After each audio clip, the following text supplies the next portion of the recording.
Oh, there was one. Oh gosh, I've had him. I had him the whole time. Holy cow.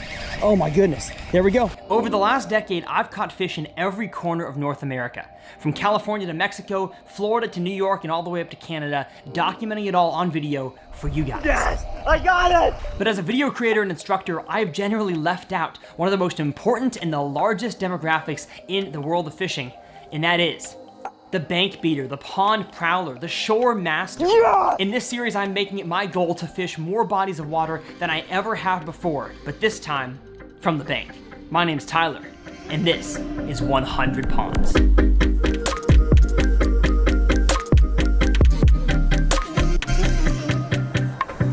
Well, how's it going, folks, and welcome back to 100 Ponds. Hey, my goal for this series is to help you guys become better pond anglers as I fish 100 of these things and learn everything that I can about catching bass from ponds. And in this pond today, we're gonna be fishing a few topwaters that I haven't thrown in quite a few years for some shallow dwelling bass. Now, most of the ponds that I fish in this series are brand new to me. I've never been to before, and that's the case here. But I was driving by the other day and I thought, you know what, before I fish this pond on camera, I want to take one quick loop around this thing and see if I can't kind of do some reconnaissance to understand more about this pond. That way when I arrive the next morning, as in today, I'm better prepared to catch fish. Now, the first thing I noticed about this pond is that there are a ton of small bluegills. You can see here on the screen, as I would walk, I would kind of spook them off the bank.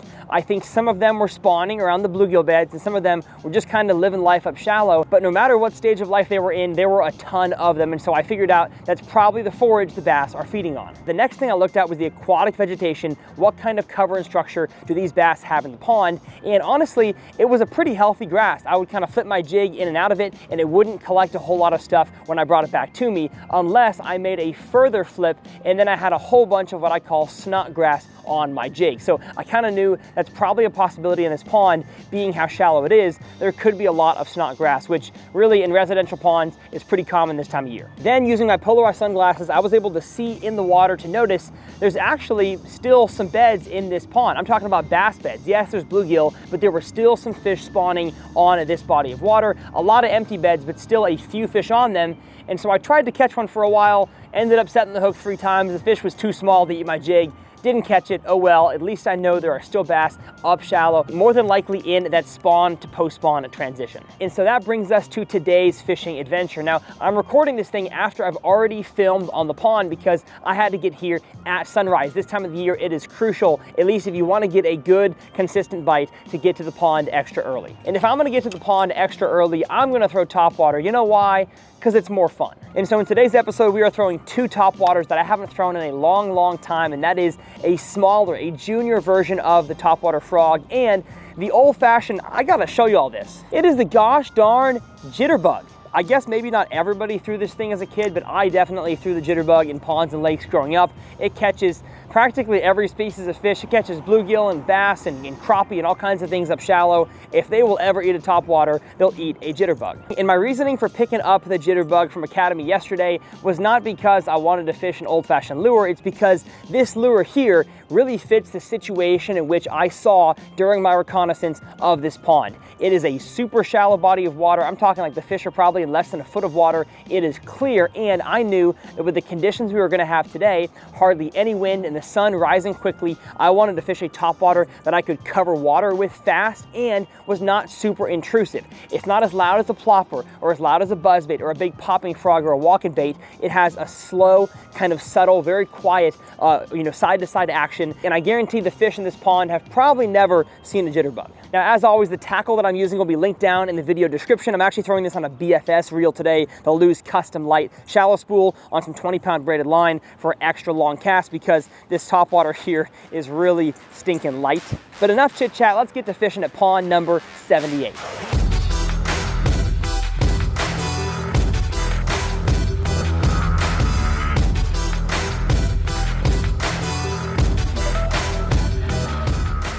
Now, walking down to the pond here, I can actually tell that this place has kind of changed a little bit since I was last here yesterday, and that is that all this snot grass here, maybe because of the warm weather we had, has grown up on the top. So it'll make the treble hook on the jitterbug a little bit harder to get around.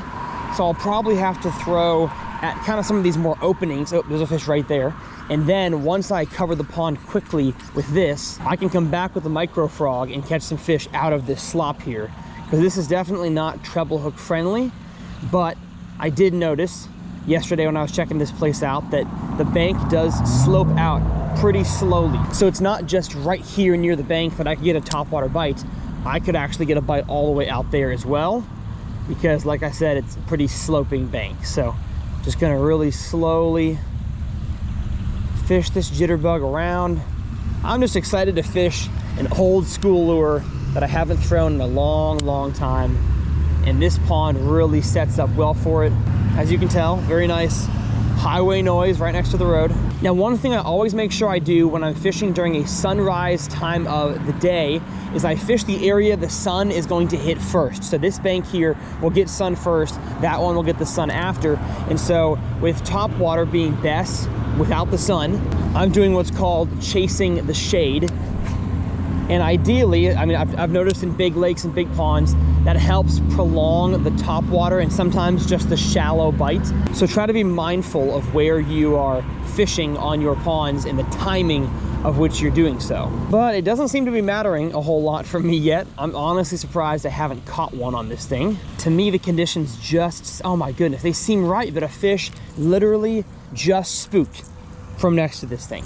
There's no buzzing, no popping, it's just live. Yeah, haha, there's one. There's one. Yes, sir, right on the edge of the grass. Get in here. Get in here. Honestly, kind of the size that I'm expecting to catch on this topwater. I know that it can catch giants, catch bigger ones, but that right there just brings me back to old-fashioned fishing, baby. Let's go.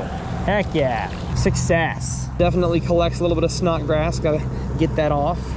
I wish that I could make more parallel casts to the edge of the snot grass, but can't do that today. Gosh, there's another one. Yes, sir. Yes, sir. We found him. We found him. Honestly, could be the same one. Probably not, but just a little tiny dinker on the old-fashioned jitterbug. And honestly, the terminal tackle on this thing is not fantastic. I can't believe they don't make like a Jitterbug Pro that has better terminal, but we're not catching bass really of the caliber that it matters. So who cares? These fish are very predictable, and they've shown me they're on the edge of the snot grass, which doesn't really coincide with the edge of the aquatic vegetation. I'd say a good 15 to 20 feet further is where the grass starts to dive into deeper water. But it doesn't surprise me that these fish here, this time of the morning, are cruising around, feeding on the bluegills I saw when I came and checked this pond out. They're not giants, but they are fun to have. Cool. Almost got jitterbug on my jitter leg. Now, one thing I've been impressed with so far, again, it's been years since I threw the jitterbug, is the lure's basically like inability of catching its own treble hooks. Because a lot of treble hook topwaters, when you're doing stuff like, you know, popping them over grass to not get snagged, they can easily get the braid stuck around your hooks. But this thing, despite all of its flaws, is built well in that regard. And I've gone down this whole bank here, really the past like 75 yards, without catching a fish or really seeing a fish spook off the bank. So that makes me think that those fish right there were stacked around maybe some deeper bluegill beds, because the bluegill, like I mentioned, are also spawning in this pond right now. And that is a huge thing to understand when fish are around bluegill beds, is that oftentimes they will vacate everywhere else and they will be stacked around the bluegill beds. So I'm gonna focus my attention once I switch to my little micro frog on that area on my next loop around this pond here. But we've still got half the pond left. I believe in us to catch at least one more on the jitter. Oh, hey, look at that. As I was just talking, it does catch the line sometimes. My jitterbug's also acting a little jittery. I feel like it kind of got bent in. Yeah, that looks better. I guess by slapping this thing on the water like that, I've been bending in the little cup on the front. So, can't do that from now on. Gosh, there goes some right there. On the stinking bank. See, that's where I think the frog is gonna catch me a few more fish, because I cannot get the jitterbug that shallow. But when I rigged up rods last night, again, this stuff was not here yesterday. So reconnaissance can only get you so far. I think the rain we had yesterday before I checked this pond out had pushed all the, oh, dang it. Ah, I missed one. As I was saying, I think the rain had pushed all this stuff down. Oh, eat it, yes, there we go, baby. Nice one. Bring it in here on the jitterbug. Could have been the same fish, could have been a different one, but that is a beautiful largemouth right here on the topwater. Thank you, my friend.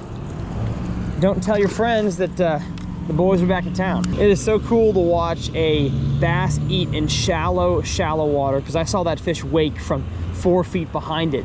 He missed it the first time and then ate it the second time. That is fun. Yeah, well, I think our time with the jitterbug has come to an end.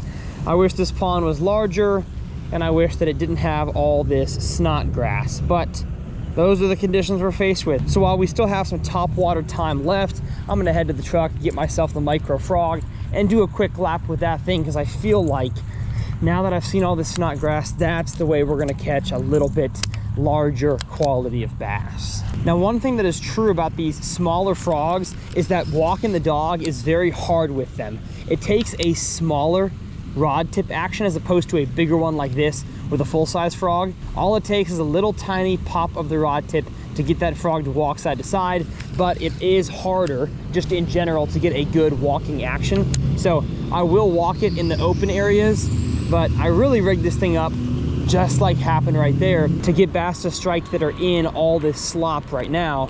And you can, oh, there was one. And there is no other topwater you can do this with than a topwater frog. And judging by the size of the bass I saw yesterday and the size that I've already caught today, a normal sized frog might not get them that good. Oh, dang it, missed him. You know, when they explode through all this snot grass, it is really tough for them to get the hook in their mouth. He probably had a whole bunch of moss all over his face when I set the hook there. But that may be one of the most fun topwater bites ever, is over all this snot, over all this cheese, as they say. When you have no clue when the next bite's gonna come, but it explodes through this stuff. It's honestly one of the most surprising bites I can think of. And while I walk the dog in open water, I'm just reeling this thing very slowly over the snot grass, because these fish need a little more time to kind of pinpoint where it's at.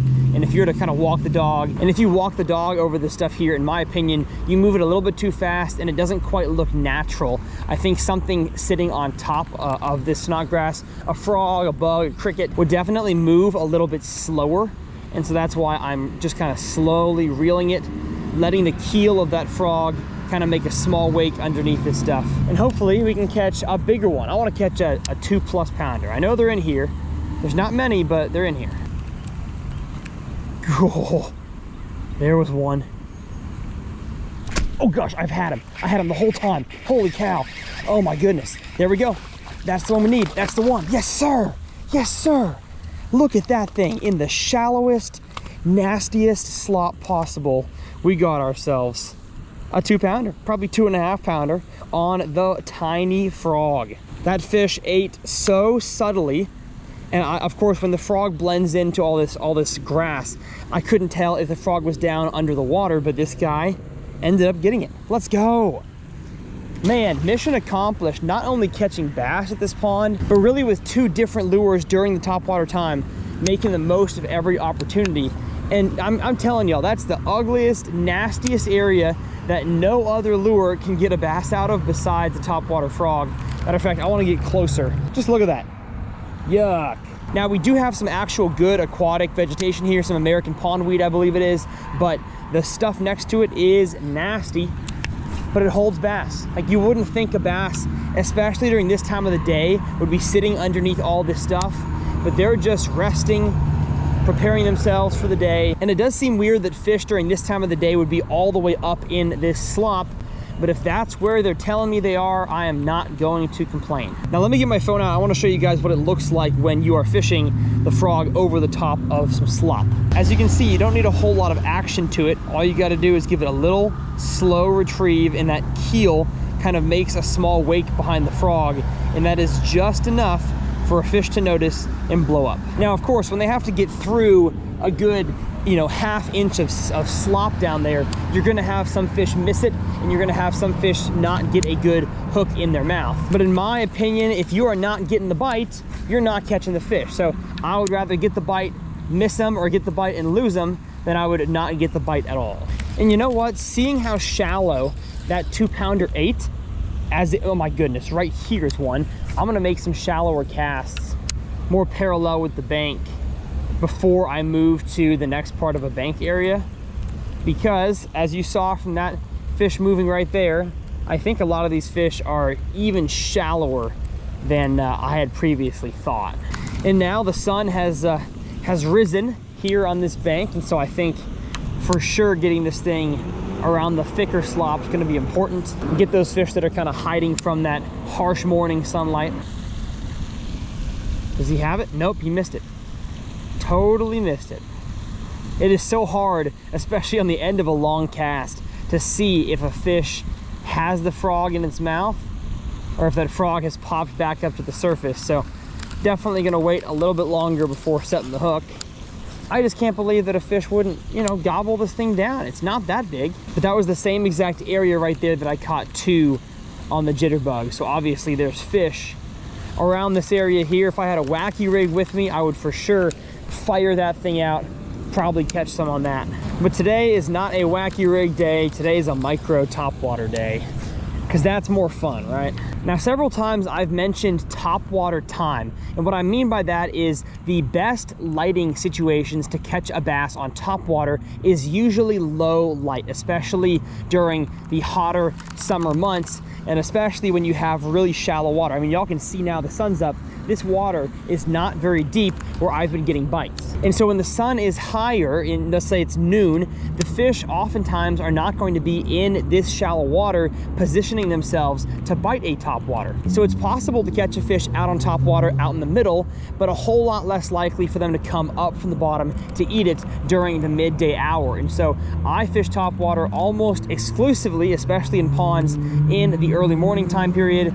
In the 100 pond series, it's gonna get monotonous for a little while. You're gonna see a whole lot of topwater in these ponds in the morning, because that's just the best time to get a bite. Now, the one caveat I will say is that if this snodgrass here was in deeper water, I'm talking like not that deep, 1.5 feet to maybe 3 foot of water, you will have fish in the heat of the day take cover underneath this kind of stuff. And so this bite could also turn back on once the sun gets really high. But a lot of these ponds that we fish in these neighborhoods are just super shallow. And so the fish are pretty much gonna be in this stuff in the morning, and that's about it. Oh, no way. Check this out, everybody. Check this out. We've got ourselves a Buc-ee's themed, ooh, well, that's probably got diseases. A Buc-ee's themed soft baseball. Heck yeah, beaver. Let's go. Don't say I never did nothing. Cleaned up this pond. Gosh, one just absolutely waked on it. And again, I'm so far away from that fish, I can't tell if it has it or not. I'm gonna get a little closer and make a cast right where I was. Come on, buddy. A swing and a miss. You should still be right there in the area. That was so cool. Frog is just sitting there, wake comes from the right side. I just set the hook because I assumed, being that far away and how fast the fish was moving, that it would have gobbled it up, but obviously not. And you know what? Based on the several bites I got when I first started throwing the frog in the slop, that's probably the best place to finish. Well, last cast, folks. See if we can't get one all the way across there. Now, of course, I wish I had caught a few larger fish, but definitely had a blast fishing these tiny little topwaters. Now, I know they're not micro topwaters. There are much smaller versions, but when it comes to a frog, there are much bigger ones that I normally throw. When it comes to treble hook topwaters, again, much bigger ones that I normally throw, and so I wanted to kind of go a little more finesse today, and obviously it worked out. Now, I think if I were to stay at this pond a little while longer and throw either a wacky worm or a little tiny Texas rigged weedless swim bait with or without a blade on the bottom, I think that could get me a few more bites. But I am tired. I'm actually gonna go back home and take a nap because I only got like 4 hours of sleep. If you have a newborn, You know what I mean? Gonna hop back in the truck here and get my rod socks because don't want to damage my rods in the back of my truck here. Now, hopefully you all enjoyed the video. If you did, go ahead and hit that subscribe button to join the team. I'd love to have you guys around for all the 100 Ponds videos and all the videos on my channel. If you could, please purchase your tackle through those links in my video descriptions. And if you want to watch my last 100 Ponds video, it'll be up here in this corner. My name's Tyler. As always, it's a pleasure, and we'll see you guys next time right here on TRF. I got the dog in me.